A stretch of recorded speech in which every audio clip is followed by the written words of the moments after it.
My family calls me. I hear their messages. I hear the confusion and fear in their voices. I don't know how to answer their questions. This is my first pandemic. Nothing prepared me for this. I mean, tell me, were you prepared? Were you? No, I didn't think so. I've never lived in an American city under a curfew before now. I've never reported on a food bank where people lined up hours before it opened before now. Never heard my father scared before now. My journalism training prepared me to be analytical. Under these circumstances, this is the expected response. But when people lose jobs, when the president articulates a vision, when people die, there are predictable responses. When the expected doesn't materialize, not in the way I expect or you expect, when the world can't be easily deciphered. Remember, this is my first pandemic. I need to stay calm. People depend on my being calm. So I remain calm and I go home and I eat a pint of ice cream, have a glass of wine and a hot shower and another glass of wine. And I walk through my home, touching and checking my stockpiles. Toilet paper, soap, tampons, clean underwear, crank up radio, bacitracin, fully charged battery packs, clean socks, extra chargers, Band-Aids, hand sanitizer, Girl Scout cookies, and masks. And I check my carry-on bag packed with extra masks and clean socks, jeans, shirts, panties, and a medical kit, and a fully charged battery pack, soap, tampons, crank up radio, hand sanitizer, protein bars, and a thumb drive with pictures of my family and my love.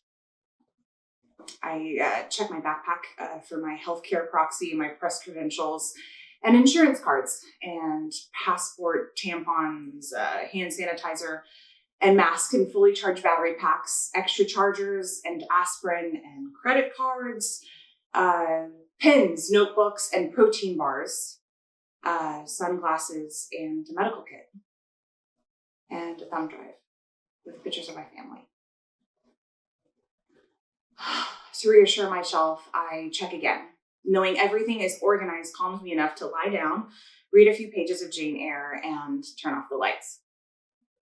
And most nights I lie in the dark watching the traffic and I wonder how we got into this crazy place. And then I drift off and childhood anxieties of an incomprehensible adult world return, and I awake to find that I am alone and the landscape has shifted around me. And other nights I fall into a blessedly innocent sleep and I dream of normalcy. But when I awake, the world has not changed and I am overwhelmed by the chaos.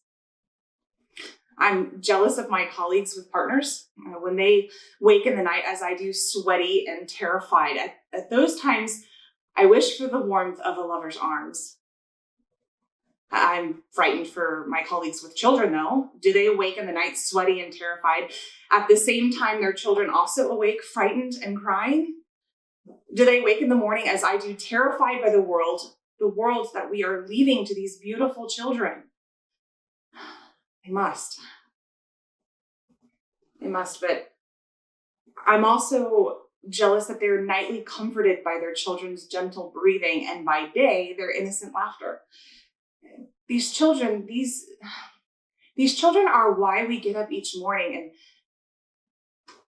these children's future haunt us.